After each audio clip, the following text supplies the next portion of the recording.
दोस्तों नमस्कार, मैं संजय मग्गू और मौजूद हैं देश रोजाना के डिजिटल मीडिया मंच पर।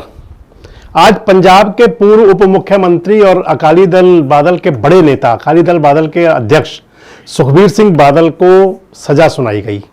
श्री अकाल तख्त साहिब द्वारा सुखबीर सिंह बादल को सजा का फरमान दिया, जिसमें वो 5 गुरुद्वारा साहब में 2-2 दिन के लिए लगातार उनको सेवा करनी होगी। इस सेवा में उनको झूठे बर्तन धोने होंगे 1 घंटे के लिए। इसके साथ साथ उन्हें श्री गुरुद्वारा साहिब के बाहर बैठना होगा, क्योंकि वो पैर पे चोट है तो व्हील चेयर पर रहेंगे। व्हील चेयर पर बैठेंगे तो हाथ में उनके बर्छा होगा, जो एक तरह से कृपाण का प्रतीक है या चौकीदारी का प्रतीक है। गले में उनके तख्ती होगी। इसके साथ साथ उन्हें धार्मिक मान्यताओं के लिए 1 घंटे के लिए शबद कीर्तन सुनना होगा और 1 घंटे के लिए सुखमनी साहिब का पाठ करना होगा। इससे पहले सुखबीर सिंह बादल को और पंजाब की जो तत्कालीन कैबिनेट थी, उस समय के जो मुख्यमंत्री थे प्रकाश सिंह बादल और उनकी कैबिनेट के जो वजीर थे, उनको तनखैया घोषित किया गया था। हालांकि जो सिख पंथ से हैं या जो फिर पुराने लोग हैं वो जानते होंगे कि तनखैया क्यों घोषित किया जाता है और तनखैया के पूरे मायने क्या हैं। लेकिन जो हमारे नए दर्शक हैं, युवा पीढ़ी है, उनके लिए जानना जरूरी है कि आखिर सिख पंथ में ये तनखैया वाली क्या मान्यता है, क्यों तनखैया घोषित किया जाता है, क्या क्या इसके अंदर दंड होते हैं और ये तनखैया आखिर घोषित करता कौन है। तो सिख तनखैया घोषित करना जो सिख पंथ के अंदर है, वो श्री अकाल तख्त साहिब घोषित किया करता है। गुरुद्वारा हरिमंदिर साहिब यानी कि जो गोल्डन टेम्पल, स्वर्ण मंदिर अमृतसर, वहां पर जब अकाल तख्त बैठता है, अकाल तख्त की अदालत लगती है, उसमें तमाम सिख साहिबान बैठते हैं। तो वहां पर दोष के हिसाब से, जैसा दोष होता है उसके हिसाब से उनको, किसी भी दोषी व्यक्ति को, और वो दोषी व्यक्ति आम और खास कोई भी हो सकता है, उनको तनखैया घोषित किया जाता है। जो पुरानी घटनाओं में रुचि रखते हैं या पुरानी घटनाओं की जानकारी रखते हैं, तो आपको ध्यान होगा कि सरदार ज्ञानी जैल सिंह जो देश के राष्ट्रपति रहे थे, देश के राष्ट्रपति रहने के बाद में उनको तनखैया घोषित किया गया और उनको अकाल तख्त साहिब ने सजा का फरमान दिया था। अब हाल ही में जो सजा सुनाई गई सुखबीर सिंह बादल को, या जो तनखैया घोषित किया गया था, वो अकाल तख्त की नाफरमानी या सिख पंथ की नाफरमानी और इसके साथ साथ जो बेअदबी का मामला था, गुरमीत सिंह राम रहीम जो डेरा सच्चा सौदा के मुखी हैं, उनके द्वारा जो बेअदबी की गई थी गुरु ग्रंथ साहिब की और गुरु साहब की, उस मामले को लेकर के सुखबीर सिंह बादल को तनखैया घोषित किया गया था।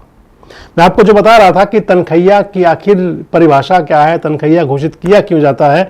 तो जो धर्म विरुद्ध कार्रवाई जो करते हैं, धर्म विरुद्ध जो कार्य होते हैं, पंथ के विरोध में जो कार्य करते हैं, उनको तनखैया घोषित किया जाता है।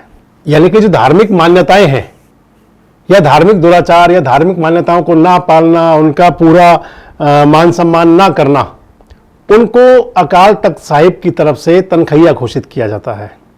तनखैया घोषित व्यक्ति, उसके लिए एक जो सामाजिक या पंचायती बात कही जा सकती है कि उनका हुक्का पानी बंद कर दिया जाता है, उनका उठना बैठना बंद हो जाता है, समाज उनको अपना मानता नहीं और समाज में उनको एक अलग दृष्टि से देखा जाता है।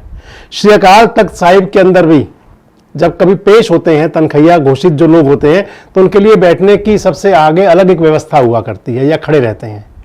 तनखैया का मतलब उनको दोषी करार दे दिया गया और तनखैया घोषित को फिर तलब किया जाता है श्री अकाल तख्त साहिब के सामने। उनकी पेशी होती है, वहां पर उनके जो कर्म होते हैं, यानी कि जब जिस प्रकार का उन्होंने धर्म विरुद्ध दुराचार किया या धर्म विरुद्ध कार्य किया, उसके लिहाज से उनको सजा सुनाई जाती है। उस सजा के अंदर वो सजा भी जो होती है दोस्तों, वो सजा भी श्री गुरुद्वारा साहिब के अंदर ही उनको उसका सजा का निपटारा होता है, सजा उनको पूरी करनी होती है।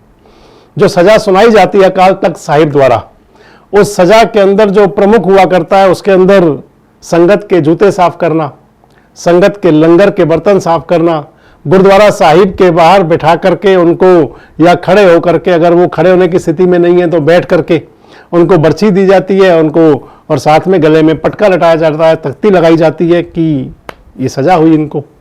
इसके साथ साथ ही और तमाम टॉयलेट शौचालय तक साफ करने की सजा, जो भी उसके अंदर श्री अकाल तख्त साहिब को लगता है कि इस धार्मिक दुराचार के लिए ये सजा होनी चाहिए, और वो सजा पूरी होने के बाद में फिर वो तनखैया से उनको एक तरह से जब सजा पूरी कर लेते हैं तो फिर वो मुख्य धारा में आ जाते हैं। कोई भी पंथ हो, कोई भी धर्म हो, सभी की अपनी अपनी मान्यताएं हैं और धार्मिक और पंथिक मान्यताओं के हिसाब से वो धर्म और पंथ आगे चला करते हैं। और अगर मैं ये कह दूं कि धार्मिक और सामाजिक परंपराएं हैं, ये किसी भी व्यक्ति को धर्म और समाज के सम्मत कार्रवाई करने के लिए, उस रास्ते पर चलने के लिए अग्रेसित करती हैं। आज सुखबीर सिंह बादल को जो सजा का फरमान हुआ और उसको सुखबीर सिंह बादल ने अकाल तख्त साहिब के सामने बैठ करके अपने दोनों हाथ जोड़ करके उस सजा को सुना। अकाल तख्त साहिब ही तय करता है कि जिसको सजा दी गई उसको किस प्रकार की सजा है, उसको सजा को कहाँ उसका निपटारा करना है, यानी कि सजा कहाँ भुगतेगा वो। अगर कानूनी भाषा में माना जाए तो कोई सजा के दौरान उसको क्या कार्य करने होंगे।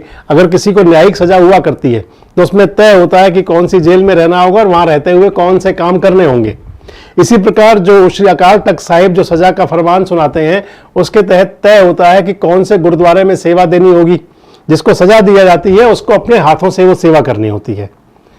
और मुझे आपको बता रहा था कि धार्मिक और सामाजिक मान्यताएं ये जो या धार्मिक और सामाजिक बाध्यताएं व्यक्ति को सही रास्ते पर चलने के लिए भी अग्रेसित करती हैं। आप हमारी इस जानकारी से कितना सहमत है, कमेंट बॉक्स में जरूर बताएं। जुड़े रहें हमारे साथ, देखते रहें देश रोजाना। हमारे साथ जुड़े रहने के लिए सब्सक्राइब करें देश रोजाना के YouTube चैनल को और नई वीडियो की नोटिफिकेशन पाने के लिए बेल आइकन जरूर दबाएं। अगर आप ये वीडियो Facebook या Instagram पर देख रहे हैं तो पेज को लाइक और फॉलो जरूर करें और ज्यादा से ज्यादा शेयर करें।